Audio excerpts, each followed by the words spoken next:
Bonjour Lily, merci beaucoup de recevoir fashionsaddict.com pour répondre à ces petites questions.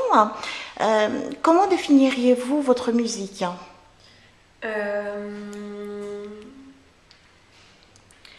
C'est de la pop et c'est difficile à caser, je pense, parce qu'il y a plein de choses très très différentes, mais je pense que c'est quelque chose de très spontané et de simple et sans chichi. Voilà. Pourquoi chantez-vous en anglais?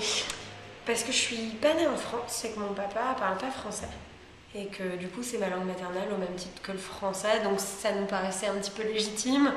Et aussi écrire en français, je pense que c'est un exercice qui est un petit peu compliqué, puisque tu passes après des gens comme Brel, comme des gens qui savent écrire, quoi.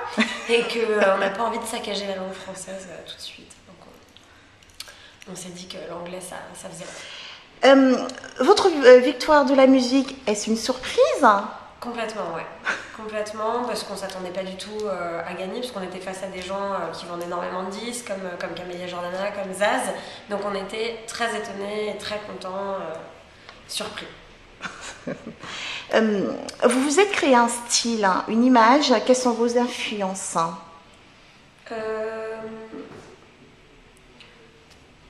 Je pense qu'on essaye un peu de se laisser porter, mais s'il y a une fille que je trouve très inspirante, c'est Eddie Sedgwick. Voilà. Et le monde de la mode, ça vous inspire quoi? Je pense que c'est quelque chose qu'il ne faut pas prendre trop au sérieux. Après, on a la chance de collaborer avec des gens qui sont super, comme Jean-Charles de Castelbajac ou Maxime Simoins, qui nous soutiennent depuis le début. Donc il faut que ça reste fun en fait. Il faut que ça reste un jeu, il faut que ça reste des collaborations et que ce soit agréable. Et si ça reste comme ça, c'est cool. Un peu à la Lady Gaga française? Peut-être moins tiré par les cheveux.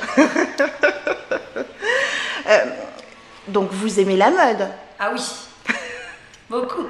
Dites-nous-en un peu. Passionnée? Passionnée, non, je dirais pas que je suis pointue, mais j'aime m'habiller, je suis une fille, j'aime avoir des costumes de scène qui sont un petit peu élaborés, on va dire. En fait, je pense qu'on a envie de proposer aux gens plus que de la musique, on a envie d'avoir quelque chose de complet, et quand quelqu'un est prêt à payer 15 ou 20 euros pour aller en concert, il mérite d'avoir la musique et le visuel. J'ai remarqué que vous adorez chiner aussi. Beaucoup. Je suis très fripe. Ouais. Et alors, vous avez des bons plans pour vos fans? Les meilleures fripes, malheureusement, ne sont pas en France. Ah.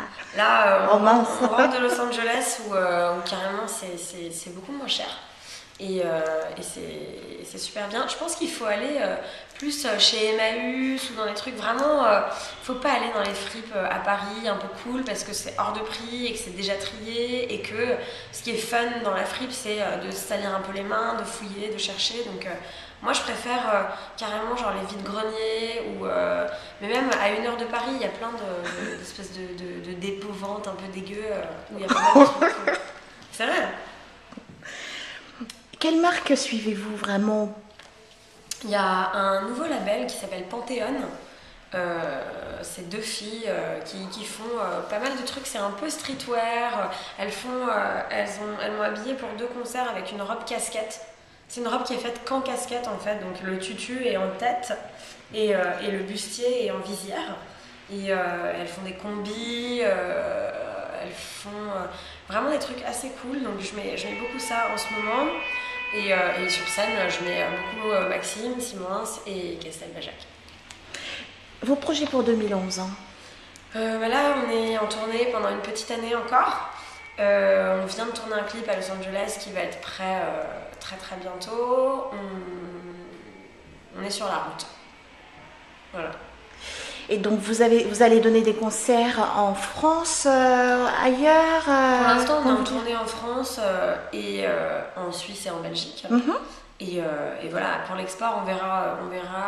Là, de toute façon, on est en tournée en France jusqu'à novembre 2011. Donc, on verra après, quoi. Alors pour vos fans, qu'est-ce que vous pourriez leur conseiller s'ils souhaitent faire la même chose que vous, s'il y a vraiment des passionnés qui souhaitent se lancer dans la musique et qui sont vraiment fans de votre musique, qu'est-ce que vous les conseillerez? De pas faire de la musique pour signer, pour que ça marche. Enfin, il faut que ce soit d'abord un kiff. Et si ça marche, tant mieux. Si ça marche pas, tant pis. Mais je crois que c'est quand on n'essaye pas de faire en sorte que ça marche. J'ai l'impression. Donc c'est ce que vous avez fait en fait. Nous, on n'a rien fait en fait. On a juste fait de la musique pour nos copains et on a eu vachement de chance aussi. Il y a un facteur chance qui est énorme. Mais il faut que ça reste un plaisir. Voilà. En tout cas, les lecteurs et les lectrices de fashionsadict.com vous remercient énormément et vous souhaitent un bon courage. Un dernier mot pour eux? Merci et salut. Merci, au revoir.